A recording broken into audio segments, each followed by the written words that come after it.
शिक्षा के ऊपर दिलचस्पी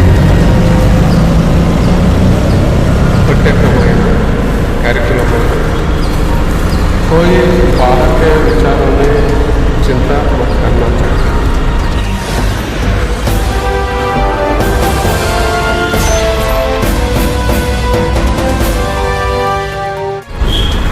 शिक्षा के बारे में, स्टडी के बारे में दिलचस्पी रखने से बहुत अच्छा होगा, क्योंकि आजकल सीखने वाला दिन है, पढ़ने वाला दिन है। इन दिनों में बाहर के विचारों में चिंता करना अच्छा नहीं है। अगले दिनों में बहुत समस्या होता है, इसलिए शिक्षा के बारे में, स्टडी के बारे में कॉन्सेंट्रेट करना बहुत अच्छा है।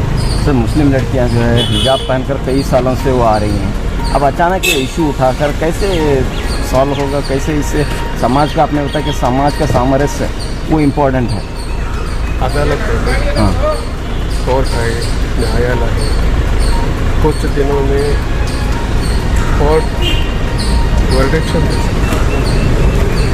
वर्डिक्शन के लिए हम सब प्रतीक्षा। हम यहाँ चूँकि स्वामी जी हो या फादर हो या उलमा हो, हम ये चाहते हैं कि जैसे पहले से एक अच्छे माहौल में हमारे बच्चे तालीम पा रहे थे, उसी तरह से तालीम हासिल करने वाले बन जाएं। अभी जो माहौल बना है जिसकी वजह से एक दूसरे के मुखालिफ बन गए हैं, ये मुनासिब माहौल नहीं है। हम हमेशा से आपस में भाईचारगी के साथ रहकर बहुत ही एक दूसरे के साथ दोस्ताना ताल्लुक़ रखकर तालीम हासिल की है। अब ये छोटे इश्यूज़ की वजह से हमने अपनी जो चीज़ें थी उसको गलत रास्ते की तरफ लेकर जा रहे हैं।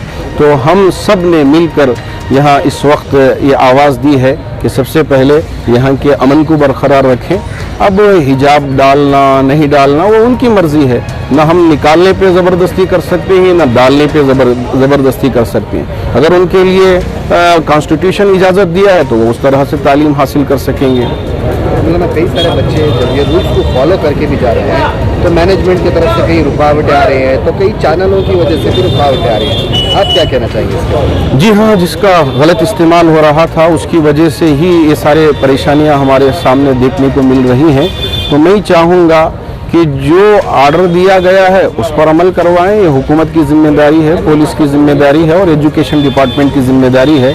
अगर वो उसमें कोताही करती है तो ऐसी सूरत में बहुत सारी परेशानियां आएंगी, एक दूसरे को मारने पे, एक दूसरे से नफरत करने पे चले जाएंगे।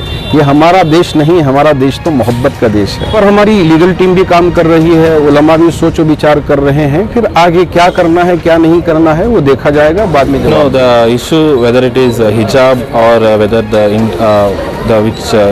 state is undergoing the religious intolerance, our only appeal to the state and the state government is, from the past many years there was nothing in our state. It was going on peacefully. Whether as Maulana said, the same students, when I studied in the school also, we had Muslims, Hindus, Christians, everybody. No, never we thought about the other religion itself. We all studied together.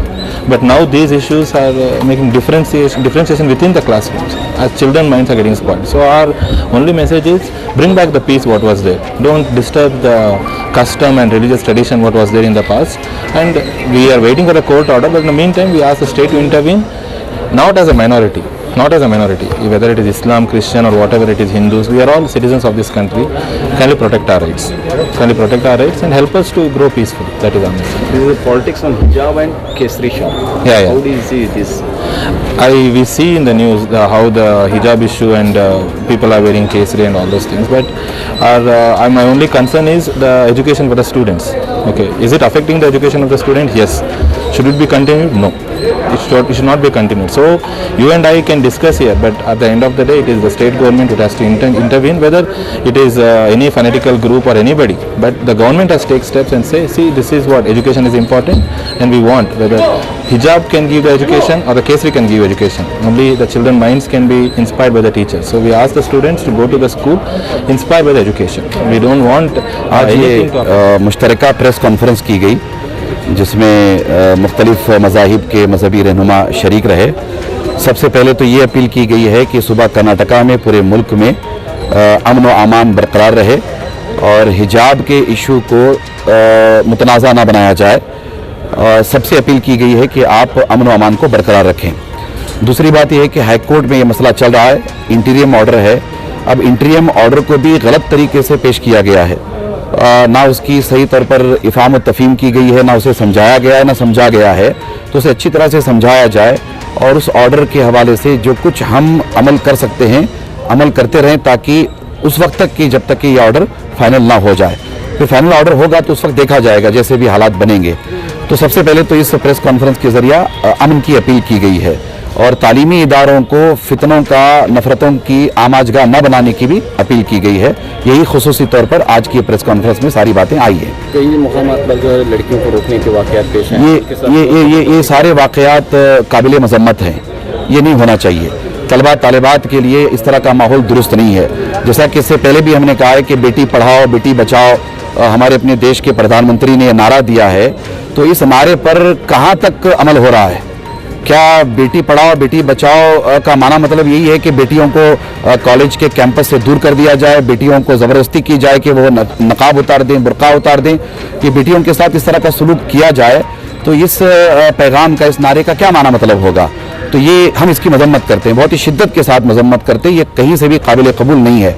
हमारे अपने देश का संविधान हमें इस बात की इजाज़त देता है कि हम अपने मज़ाहिब पर कायम रहते हुए हम तालीम हासिल करें। ये हिजाब का मसला आज का मसला नहीं है, 1400 सालों से हिजाब मुसलमानों में इस्तेमाल होता रहा है। तलबा तालिबात हिजाब के हवाले से महीने 2 महीने में हिजाब इस्तेमाल कर रहे हैं, ऐसा भी नहीं है। आज़ादी हिंद के बाद से आप देखें, वैसे भी हमारे तालिबात की तादाद कम है स्कूल कॉलेज जाने वालों में, अब तादाद बढ़ती चली जा रही है, तो वो हिजाब के साथ जाना चाहते हैं। तो ये इस मसले को ख़ास तौर पर ऐसे लगता है कि एक मनसूबाबंद साजिश है, एक कॉन्स्पिरेसी है, और उसी कॉन्स्पिरेसी के तहत इस मसले को पूरे मुल्क में हवा दी जा रही है। हम सारे हिंदुस्तानियों से कहना चाहते हैं कि इस तरह की साजिशों का शिकार न हो, तालीमी इदारों को तालीमी मराकिज़ बना करके रखें, ना कि फितनों फसाद का मरकज़। अलग अलग धर्म के जिम्मेदार रहते हैं। हिंदू धर्म में 3-4 स्वामी जी आए थे, बिशप की तरफ से उनके रिप्रेजेंटेटिव फादर रहते हैं, हमारे उलमा इकराम हैं, सारे लोग बैठ के हमारे कर्नाटका प्रदेश के लोगों को अपील करते हैं चैन व अमन बरकरार रहे, सबके साथ हम लोग सब मिलके पहले कैसा रहते थे उसी तरह रहे। और सरकार और पॉलिटिकल पार्टीज़ को भी अपील किया कि आप जितना जल्दी हो सके हिजाब वाला इशू जो है एक सोल्यूशन ढूंढ के इसको ख़त्म करो।